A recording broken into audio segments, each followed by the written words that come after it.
నమస్తే welcome to 99 TV నేను ప్రియాంక ప్రపంచంలోనే అతిపెద్ద సోషల్ మీడియా కంపెనీల్లో ఒకటైన మెటా ఇప్పుడు భారత్లో తీవ్ర ఒత్తిడిని ఎదుర్కొంటోంది.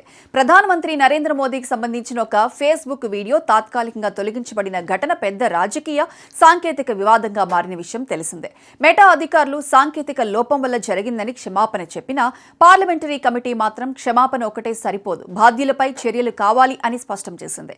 కొన్ని నివేదికల ప్రకారం కమిటీ చైర్మన్ మార్క్ జుకర్బర్గ్ వ్యక్తిగత క్షమాపణ కూడా కోరారు. అసలు వీడియో ఎందుకు తొలగించబడింది, మెటా వివరణ ఏంటి, భారత్ ప్రభుత్వం ఎందుకు ఆగ్రహించింది, ఈ ఘటన సోషల్ మీడియా నియంత్రణపై ఎలాంటి ప్రశ్నలు లేవనెత్తుతోంది, ఈ వీడియోలో పూర్తి విశ్లేషణ చూద్దాం. అసలేం జరిగింది? జూలై చివరిలో ప్రధాని నరేంద్ర మోదీ చేసిన ఒక ఫేస్బుక్ వీడియో కొద్దిసేపు అందుబాటులో లేకపోవడం వివాదానికి దారితీసింది. ఈ విషయంపై ప్రభుత్వం మెటా అధికారులను వివరణ కోరింది.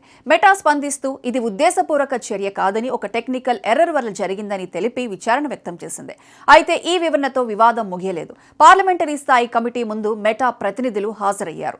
కానీ సభ్యులు ఒకే ప్రశ్న అడిగారు, క్షమాపణ చెప్పారు. సరే, కానీ తప్పు ఎలా జరిగింది, బాధ్యులు ఎవరు, భవిష్యత్తులో మళ్లీ జరగదని హామీ ఏంటి? కమిటీ అభిప్రాయం ప్రకారం సాధారణ క్షమాపణతో విషయం ముగిసినట్లు కాదు, బాధ్యత నిర్ధారించాలి, అవసరమైతే చట్టపరమైన చర్యలు కూడా ఉండాలని సభ్యులు అభిప్రాయపడ్డారు. కొన్ని మీడియా కథనాల ప్రకారం parliamentary committee chairman Nishikant Dubey Meta CEO Mark Zuckerberg వ్యక్తిగతంగా క్షమాపణ చెప్పాలని కోరారు. అలాగే మెటా భారత చట్టాల కింద పొందుతున్న సేఫ్ హార్బర్ రక్షణపై కూడా ప్రశ్నలు లేవనెత్తారు. ఈ రక్షణ వల్ల మధ్యవర్తి ప్లాట్ఫామ్లు వినియోగదారుల కంటెంట్కు ప్రతి సందర్భంలో నేరుగా బాధ్యత వహించకుండా కొన్ని చట్టపరమైన రక్షణలు పొందుతాయి.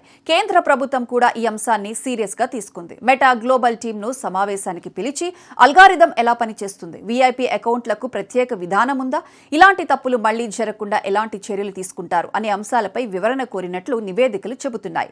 ఈ ఘటన కేవలం ఒక వీడియో తొలగింపుకు మాత్రమే పరిమితం కాదు, ఇది పెద్ద ప్రశ్నలకు లేవనెత్తుతోంది. సోషల్ మీడియా ప్లాట్ఫామ్లు రాజకీయ నాయకుల కంటెంట్ ను ఎలా మోడరేట్ చేస్తాయి, టెక్నికల్ లోపం జరిగితే బాధ్యత ఎవరిది, అల్గారిథం నిర్ణయాలు ఎంత పారదర్శకంగా ఉంటాయి, ప్రజాస్వామ్యంలో డిజిటల్ ప్లాట్ఫామ్ల పాత్ర ఎంత ఉంది?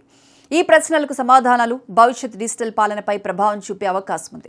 ఈ ఘటనపై రెండు కోణాలున్నాయి. ఒకవైపు ప్రభుత్వం, పార్లమెంటరీ కమిటీ పూర్తి బాధ్యత, పారదర్శకత కోరుతున్నాయి. మరోవైపు మెటా ఈ ఘటనను సాంకేతిక పొరపాటుగా పేర్కొని విచారం వ్యక్తం చేసింది మరియు ఇలాంటి ఘటనలు పునరావృతం కాకుండా అంతర్గత ప్రక్రియలను మెరుగుపరుస్తామని తెలిపింది. ఈ అంశంపై తుది నిర్ణయాలు సంబంధిత విచారణలు, అధికారిక ప్రక్రియల తర్వాతే స్పష్టమవుతాయి. మొత్తానికి ఒక ఫేస్బుక్ వీడియో తొలగింపుతో మొదలైన వివాదం ఇప్పుడు సోషల్ మీడియా బాధ్యత, అల్గారిథం పారదర్శకత, చట్టపరమైన జవాబుదారీతనం వంటి పెద్ద చర్చలకు దారితీసింది. మెటా వివరణతో ఈ వివాదం ముగుస్తుందా లేక మరిన్ని చర్యలు ఉంటాయా అనేది రాబోయే రోజుల్లో తేలనుంది.